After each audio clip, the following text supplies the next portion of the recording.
Okay, welcome back to PodFast. Haven't done one of these in a while. I'm here with Matt, and I'll let him introduce himself and what it is he does.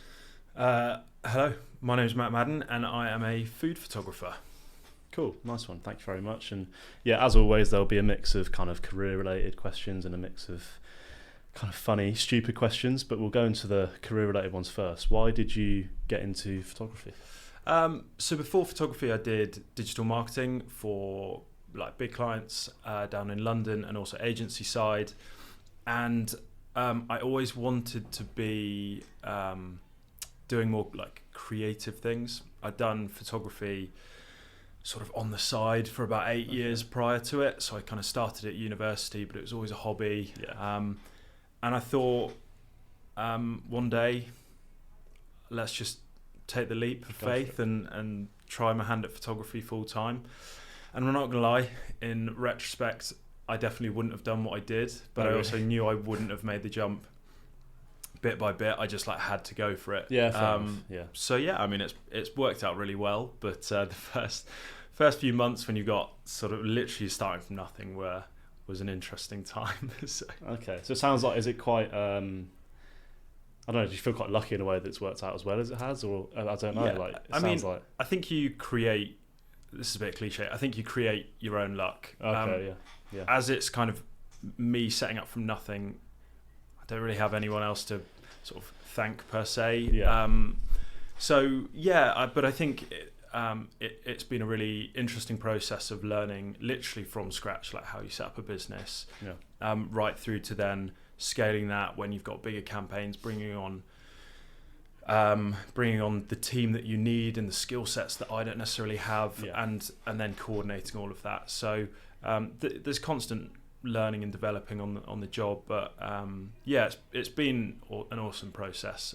I can say in retrospect now that things are set up and have been for a while. So amazing. How do you stay motivated in your work?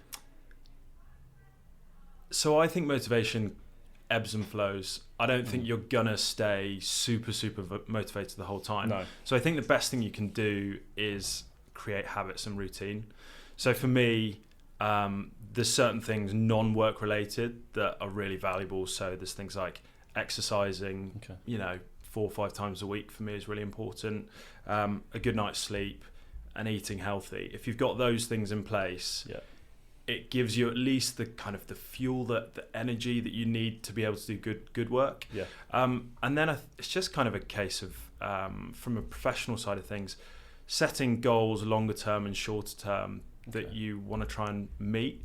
I think those are the main things, and a natural acceptance that you're not just going to be 100% all the time, and that there are times when it's awesome and you're super motivated, and there's times when you're less motivated. Yeah. Both of those are okay, but it's the process of just showing up and getting into a good habit, and then most of the work's done. Yeah, so. That's true. So basically, what everyone tries to do in January, just try and do that all the time. Yeah, exactly. Instead of just for 1 month, like what I'm going to do. Yeah, actually, the gym yesterday was the busiest I've ever seen it. I was like, this is. I mean, it happens literally every year, isn't it? But come to the end of Jan, let's see how busy it is. What's been your biggest challenge in your career, would you say? I think going back to what we were talking about, which is setting up a business from scratch. I think there was an element of me wanting to almost prove it to myself that I could build something from nothing, particularly in an area that I really enjoy. I think there was a fear for me of like doing something that I get fulfillment from. I always thought work had to be work, right? Yeah. Rather than something I can go into every day and be like, what I do, I enjoy, and this is wicked. Yeah. So I think the biggest challenge was that I remember when I was setting up.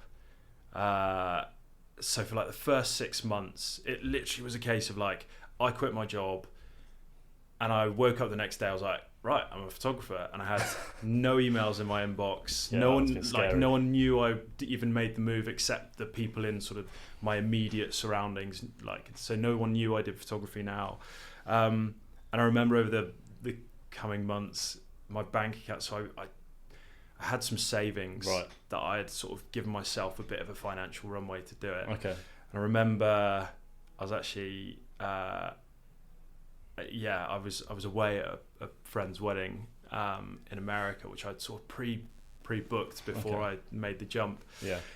I remember having like 150 quid in my bank account at one point, and there was a few jobs lined up, but not a lot. And I just remember thinking, like, God, this is stressful. So this is real now. Yeah, I've really got to make it work. But I just don't think there's anything better than the like motivation of like having to achieve something. Yeah. Otherwise, you've got to change onto a path that you don't really want to do. Yeah. So so I'd say biggest challenge is getting to a place that I'm really like happy with, and being able to kind of do that from scratch. Nice. Last one for the career related ones. What's been your biggest success, would you say?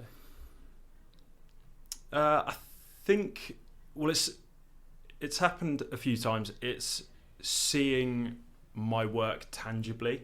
Okay. So when I'll do shoots for clients, often I'll like shoot it and it will just disappear, and they'll have the assets and I won't see them ever again. Yeah. But there are times when you do the shoots and then you'll see them in a public place. So for example, I remember like I was driving into London for another photo shoot, and I saw my work over like loads of billboards and stuff, and I didn't realise it had gone live and things. And so that sort of stuff for me never gets old. Seeing your work like in real life is always awesome. So Wow, really cool. Thank you. Right, moving on to some more fun ones, but thank you for answering those. That's really interesting. Firstly, what would you change about corporate life or sort of business life? I think there's probably two things. I would be really tempted to banish stupid acronyms. Okay, yeah. I remember, so when I did have a corporate job, which was my first job out of university, I was there for about 2 years. I remember walking in and everyone was throwing around acronyms, and I was like, what? Are they speaking another language? I don't even know. And then once you get to know the acronyms, is it like, I don't know how much time you're really saving by having making it less efficient, really. Exactly. So probably acronyms. And the other thing is, I think we reward, and this is especially in the corporate world, but I think in general, I think we reward being busy and like looking busy and like the hustle. Yeah. And I think really the people that have really nailed things is people that achieve things whilst not, it not taking up their whole life, and actually got time for things that they get fulfillment from and enjoyment from. So like being clever about where their energy is put into. Absolutely, thinking smarter about how they are efficient with things, rather than just being like, God, look how busy I am. Yeah. Because I think we have it. We're inclined to think, oh, that person's really busy, therefore they're doing a great job, and lots of people must want them. But it's like, if someone's got spare time to do what they enjoy and have like do considered decisions, then I think those people are nailing life. Yeah, 100%. Okay. What's the most dangerous thing that you've done? The most dangerous thing is probably cliff jumping. Wow. Yeah. So I have a really good friend of mine who seems to just be drawn to danger and drags me along with him sometimes. Always got a friend like that. Yeah. Probably cliff jumping. There's a place in Wales that we have done some cliff jumping off. How high was the? Probably a touch over like 10 meters. Okay, that's enough. Yeah. I mean, I'm not good with heights in the first place, so 10 meters certainly felt high for me. So yeah, probably cliff jumping. Oh, cool. What's your guilty pleasure? My guilty pleasure.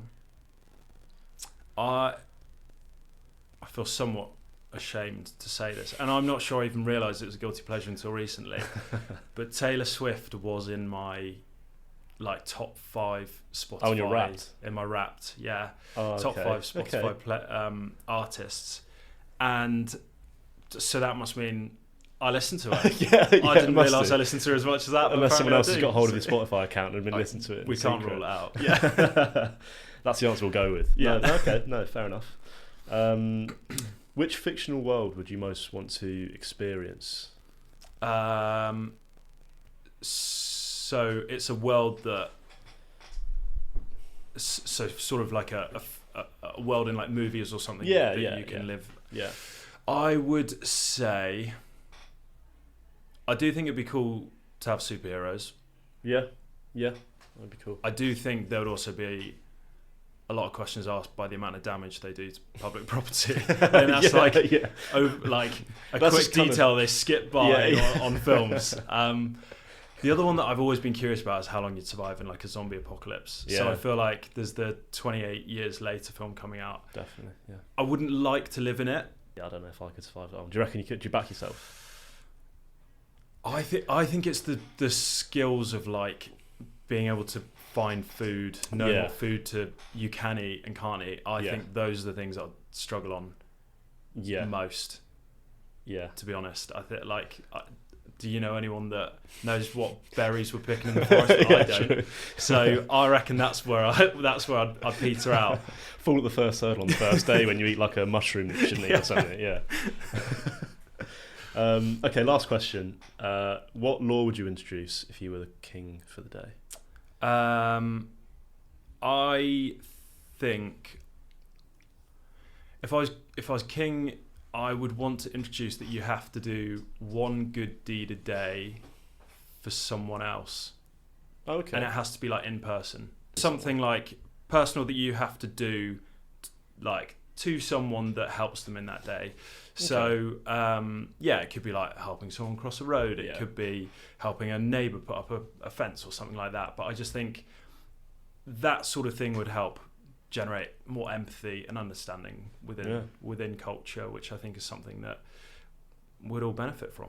Definitely, that's a very morally good answer. I think some of the answers we've had to that have not been that good. But no, perfect. Thank you very much, Matt. Really enjoyed that. Thank you very much. Cheers. And yeah, catch you on the next episode.